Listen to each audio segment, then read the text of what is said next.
you know, a lot of classic rock albums, they have cool intros. The song in itself, you know, it's like a homage to like Dario Argento and John Carpenter. They're like old school horror movies. It's got that synthy vibe, and it's yeah, it's nice and neat.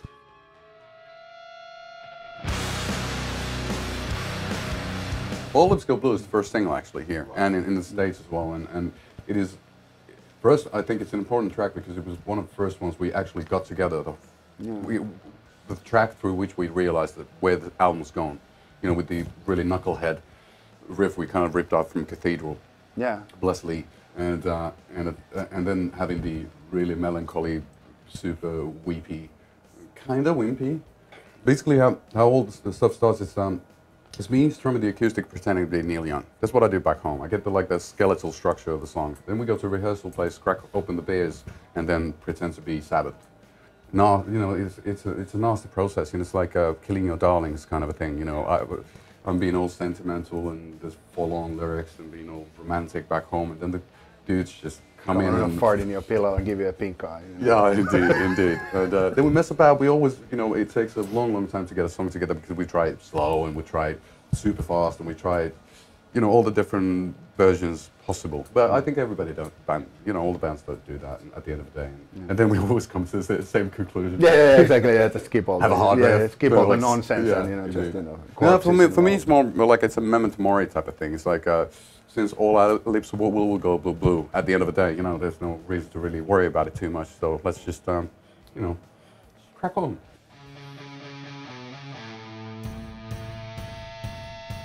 The title is a hats off to Aleister Crowley. Of course, you have to have one. He had a book called Magic Without Tears.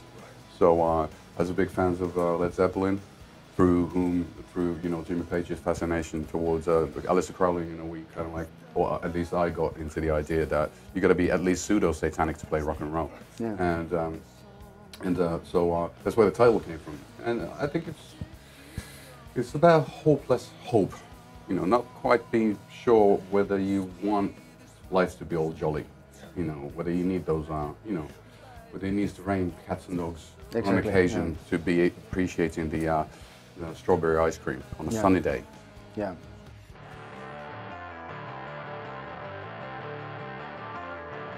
It's probably the most chaosy and the kind of grittiest sounding song with me. It's just it's one of those things that you just go into a rehearsal place, 8 hours later, you can't really remember what you've done, but there's this tape in your hand, and you're like, oh Lord, this is what we did. And I think good rock and roll is like that. You lose yourself in music, and it becomes this like, you know, transcendental meditation type of thing. Yeah, like a purple haze. Yeah, indeed. But well, and beer had nothing to do with that. But yeah, now will be the end of you. That's about the singer having a conversation with love, if love would be an entity. So love is kind of threatening the singer, saying that I will be the end of you, and I'm saying to love that, okay, give me all you got, and we'll see what happens. So it's kind of like a power struggle, as it should be, because you need drama.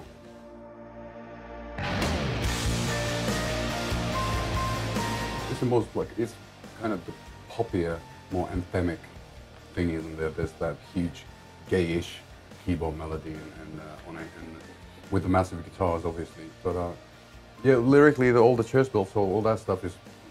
I wrote about the beginning of Sabbath's first album. So since we were talking about the title for the album being homage to our idols, you know, so a lot of lyrics in that song reference to songs that are very important to me. But at the same time, there's an underlying story. Since actually on the day I wrote it, there was thunder roaring. You know, but no church bells. I don't think so. No, I actually had my ringtone was church bells.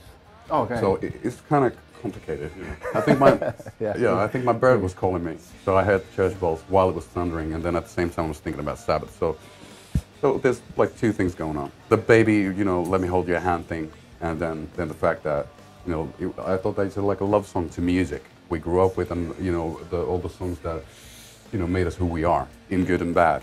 The Neil and Mom, that's such a classic rock imagery.